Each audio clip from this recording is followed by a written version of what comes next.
അവിടെ എത്തി. പകുതി അവിടെ എത്തുന്നതിന് കുറച്ച് മുന്നേ പോർട്ടറിൻ്റെ അടുത്ത് പറഞ്ഞ് നിങ്ങൾക്ക് അവിടെ എത്താൻ പറ്റും തോന്നുന്നില്ല, നടക്കാൻ പറ്റും തോന്നുന്നില്ല എന്നൊക്കെ പറഞ്ഞു. കാരണം നല്ല കയറ്റാ, വലിയ വലിയ പാറ, പിന്നെ നടക്കുമല്ലോ, വലിയ വലിയ പാറകളും ഒക്കെ ഉണ്ട് പോകുന്ന വഴിക്ക്. ചില സ്ഥലത്തിൽ ഇത്രയും വഴി ഉണ്ടാവില്ല, അത് ശരിക്കും നമ്മൾ വെച്ചില്ലെങ്കിൽ അങ്ങെടുത്ത് അങ്ങനെയൊക്കെ ആയിരുന്നു.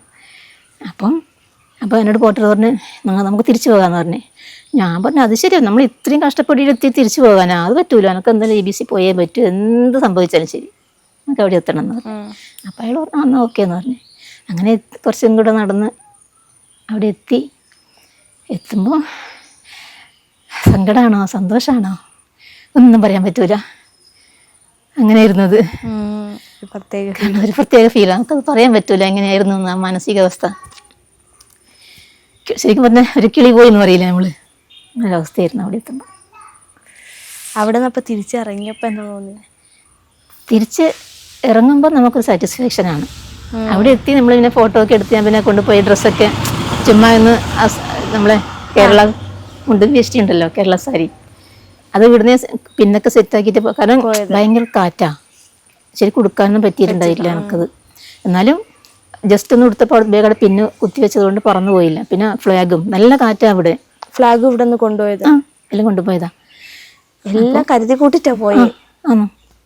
ഞാൻ മക്കളോട് പറഞ്ഞിട്ടുണ്ട് എനിക്ക് എന്തായാലും പിന്നെ ABC എത്തുവാണെങ്കിൽ എന്തായാലും എനിക്ക് വേസ്റ്റ് കൊണ്ടുകൊടുത്ത് എനിക്ക് ഫോട്ടോ എടുക്കണം, അങ്ങനെയായിരുന്നു. അതുകൊണ്ട് ഇവിടുന്ന് കൊണ്ടുപോയതാ.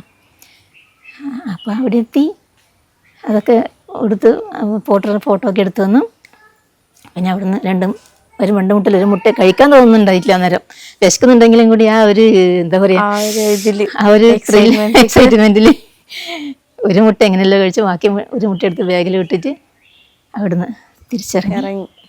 സാറ്റിസ്ഫാക്ഷൻ, നമുക്ക് ചെയ്യാൻ കഴിഞ്ഞല്ലോ, ഞാൻ എത്തിയല്ലോ എന്നുള്ള സാറ്റിസ്ഫാക്ഷൻ. പിന്നെ അങ്ങനെ ഒന്നും പറഞ്ഞില്ല, നിങ്ങൾ നല്ല നടക്കോ സ്പീഡ് നടക്കോ ഒരു പ്രശ്നമില്ല, പിന്നെ എങ്ങനെയെങ്കിലും എപ്പോഴെങ്കിലും എത്തിയാൽ മതി, ഇട്ടതിന് മുന്നേ എത്തിയാൽ മതി. അപ്പം തിരിച്ച് എത്തുമ്പോഴേക്കും നല്ല ഇരുട്ടായി. എൻ്റെ മേത്തും അത് എത്ര ദിവസം എടുത്ത് തിരിച്ചിറങ്ങാൻ? 4 മണിക്കൂർ. 4 മണിക്കൂറുള്ളൂ. അങ്ങോട്ട് ഇപ്പോൾ 4 മണിക്കൂർ എടുത്തല്ലോ ഞാൻ. പിന്നെ അവിടുന്ന് എല്ലാം കഴിഞ്ഞ് തിരിച്ചെത്താൻ 4 മണിക്കൂർ എടുക്കും. അപ്പോഴേക്കും ഒരു ഏകദേശം 6-7 മണിയായി. എൻ്റെ തലയിൽ മൊത്തം മഞ്ഞും ഒക്കെ ആയിട്ട് ഇരുട്ടായിരുന്നു. അതൊരു അനുഭവം നമുക്ക് ഒരിക്കലും ഇവിടെ പോയാലും കിട്ടൂല, അത്രക്കൊരു അനുഭവമാണത്. ഇനി ഏറ്റവും കൂടുതൽ പോവാൻ ആഗ്രഹമുള്ള ഒരു സ്ഥലം അതാ? ഇതേപോലെ ബക്കറ്റ് ലിസ്റ്റിൽ ഈ എവറസ്റ്റ് ബേസ് ക്യാമ്പ് തൊട്ടടുത്ത് നിൽക്കുന്ന സ്ഥലമാണ് ചൈന വൻമതിൽ. അത് നമ്മൾ ചെറുപ്പത്തിലേ കേട്ട് അറിയുന്നതാണ്. അടുത്ത ലക്ഷ്യം അതാണ്. ഈ ബക്കറ്റ് ലിസ്റ്റിൽ ഇനി എത്ര സ്ഥലങ്ങളുണ്ട്? ലോകം മുഴുവൻ കാണുന്ന ആഗ്രഹമാണ്. ലോകം മുഴുവൻ കാണണമെന്നാണ് ആഗ്രഹം. ലോകം മുഴുവൻ കാണണം എന്നാണ് ആഗ്രഹം. അത് സാധിക്കും തോന്നുന്നുണ്ട്. ഇപ്പോ സാധിക്കുന്ന എൻ്റെ വിശ്വാസം, സാധിപ്പിക്കണം. അപ്പോഴും ഈ തയ്യൽ കാശ് കൊണ്ടിട്ട് കിട്ടും, അതിനുള്ള പറ്റുമായിരിക്കും. നമ്മുടെ എന്താണ് ആഗ്രഹം, നമ്മൾ അതിനുവേണ്ടി പരിശ്രമിക്കുക, അപ്പൊ പറ്റുമായിരിക്കും. നമ്മൾ നിലവിൽ ഇപ്പൊ പോയതും ഒരു വളയും മാലയും മണയും വെച്ചിട്ടാണല്ലോ. ഇനി അത് തിരിച്ചെടുത്തിട്ട് പിന്നെയും ഇതുപോലെ ആവശ്യം വന്നാൽ അത് വെക്കും. അങ്ങനെ പോകാം എന്ന് വിചാരിക്കുന്നു. അപ്പൊ അടുത്ത നമ്മൾ കാണാൻ മതി ഇതുപോലെ എവറസ്റ്റിന്റെ ഒരു ഫോട്ടോ കണ്ടതുപോലെ അടുത്ത കാണാൻ പോകുന്ന ചൈന വൻമതിലിന്റെ ത്രില്ലിംഗ് ആയിട്ട് എങ്ങനെയായിരിക്കും ഇങ്ങനെ വിചാരിച്ചിരിക്കുകയാണ്. എന്നാലും അതിനുവേണ്ടി എത്ര നാൾ കാത്തിരിക്കേണ്ടി വരും ഞങ്ങള്?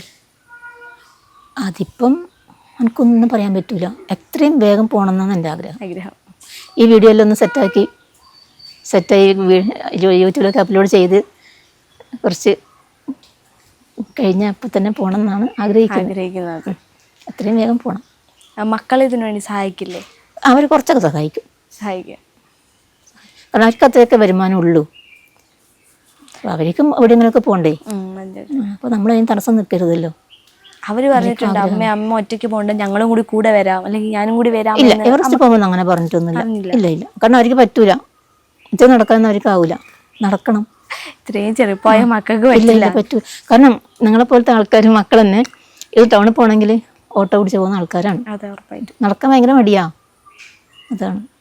പക്ഷെ ഞാനാണെങ്കിൽ ഇനിയിപ്പോൾ എന്തോരം വെയിറ്റ് ഉണ്ടെങ്കിൽ ഞാൻ നടന്നിട്ട് ടൗണിൽ നിന്ന് വരത്തുള്ളൂ. പണ്ടത്തെ മരിച്ചിനി അതൊക്കെ അതിൻ്റെയൊക്കെ പവർ തന്നെയല്ലേ. അങ്ങനെയാണ് ഇഷ്ടം. കഴിയുന്നതും ആ പൈസ സേവ് ചെയ്യുക എന്നാഗ്രഹിക്കുന്ന ആളാണ് ഞാൻ. എന്നാലും എനിക്ക് യാത്ര പോകാൻ പറ്റും. ഉറപ്പായിട്ടും.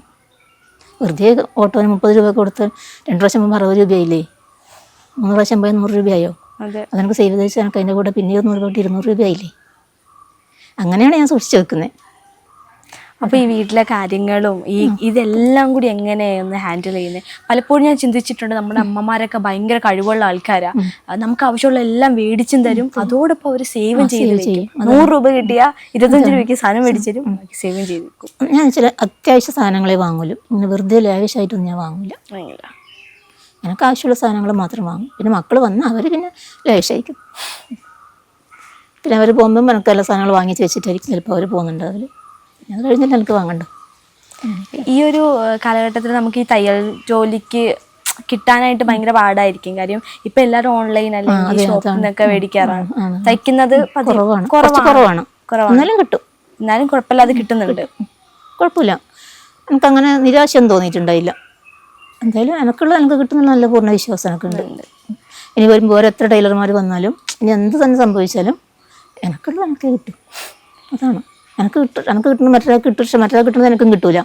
എനിക്ക് എന്താണോ കിട്ടാനുള്ളത് അതെനിക്ക് കിട്ടും. അങ്ങനെ ചിന്തിക്കുന്ന ഒരാളാണ്. എവിടെന്നാ ഇത്രയും വലിയൊരു പോസിറ്റീവ് മൈൻഡൊക്കെ കിട്ടുന്നേ? അനുഭവത്തിലൂടെ പഠിച്ചതാ. കാരണം കുട്ടിക്കാലം തൊട്ടേ നല്ല സാമ്പത്തിക പരാധീനതയിൽ ജീവിച്ച ആളാണ്. അപ്പം അത്രയും ബുദ്ധിമുട്ടറിയാം. അതാണ്, അത്രയും അധ്വാനിച്ചിട്ടുണ്ട്.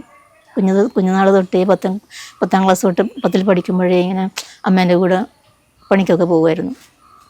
ഡിഗ്രി പഠിക്കുമ്പോൾ ഞാൻ പണിക്ക് പോയിട്ടുണ്ട്. ഇങ്ങനെ അന്നേരമൊക്കെ നമ്മൾ വീടുകളെടുക്കുമ്പോൾ ഇങ്ങനെ മണ്ണൊക്കെ ചുമന്ന് കൊണ്ടുപോകും. ആ പണിയൊക്കെ ഉണ്ടല്ലോ, കല്ലെടുത്തിൽ മണ്ണെടുത്തിൽ, പിന്നെ ഇങ്ങനെ കൊയ്യാൻ പോകില്ലേ, അതൊക്കെ ചെയ്തിട്ടുണ്ട്. അതുകൊണ്ട് അതൊന്നൊരു വിഷയമല്ല. അങ്ങനെ അധ്വാനിച്ചൊരു ശീലം ഉള്ളത് കൊണ്ട് തന്നെ ഇപ്പോഴും അധ്വാനിക്കും. അത് വിഷയമല്ല. ഇപ്പം കഷ്ടപ്പാടിൻ്റെ വില അറിഞ്ഞതുകൊണ്ടായിരിക്കാം ഇപ്പോഴും ഇങ്ങനെ ജീവിക്കാൻ പറ്റുന്നത്. അതെ, നമ്മുടെ ജീവിതത്തിൽ നമ്മൾ എന്തോരം പ്രതിസന്ധികളുണ്ടോ അതൊക്കെ നമ്മൾ തരണം ചെയ്ത് മുന്നോട്ട് പോയിട്ടുണ്ടെങ്കിൽ ഒരു പ്രശ്നം ഉണ്ടാവില്ല. നമുക്ക് നല്ല രീതിയിൽ തരണം ചെയ്ത് പോകണം. ഇതിന് അതിൻ്റെ പരിഹാരം നമ്മൾ കണ്ടെത്തണം. എന്ത് പ്രശ്നം നമുക്കുണ്ടായാലും. അതാണ് എനിക്ക് ഈ മക്കളോടൊക്കെ പറയാനുള്ളത്. ഇന്നത്തെ തലമുറ എന്ന് പറഞ്ഞാൽ, ഇന്നത്തെ തലമുറകളില്ലേ, അവർക്കെന്ന് വെച്ചാൽ ഒരു പ്രശ്നം അവരുടെ ജീവിതത്തിൽ ഉണ്ടാകാൻ പാടില്ല. അപ്പോഴേക്കും അവർ ഫസ്റ്റ് സൂയിസൈഡ് അല്ലെങ്കിൽ വേറെന്തൊക്കെ ചെയ്യും. അങ്ങനെ ഒരിക്കലും ചെയ്യരുത്. നമ്മുടെ ജീവിതത്തിൽ ഒരുപാട് പ്രതിസന്ധികളും പ്രതിബന്ധങ്ങളും ഒക്കെ ഉണ്ടാവും. പക്ഷെ നമ്മളതിനെ നല്ല രീതിയിൽ ആലോചിച്ച് യുക്തിപൂർവ്വം നമ്മളതിനെ തരണം ചെയ്യണം. അതാണ് ജീവിത വിജയം എന്ന് പറയുന്നത്.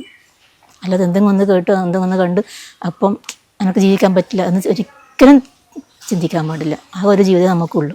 ആ ജീവിതം നമ്മൾ നന്നായിട്ട് ജീവിച്ച് കാണിച്ചു കൊടുക്കണം മറ്റുള്ളവർക്ക്. അതാണ്, അവിടെയാണ് ജീവിത വിജയം എന്ന് പറയുന്നത്. അല്ലാതെ 10ാം ക്ലാസ്സിൽ റാങ്ക് കിട്ടിയതുകൊണ്ടോ അതൊന്നൊരു വിജയമല്ല. നമ്മുടെ ജീവിതത്തിൽ നമ്മൾ വിജയം കണ്ടെത്തണമെങ്കിൽ എല്ലാ പ്രതിസന്ധികളെയും എല്ലാ പ്രശ്നങ്ങളെയും നമ്മൾ നേരിട്ട് തന്നെ പരിഹരിക്കണം. വാട്സാപ്പ് വഴി ഇംഗ്ലീഷ് പഠിക്കാൻ ഇംഗ്ലീഷ് കഫേ ഉള്ളപ്പോൾ ഇംഗ്ലീഷ് ഒരു വിഷയമേ അല്ല. English cafe, we present you the perfect English. WhatsApp now 9633 888 575.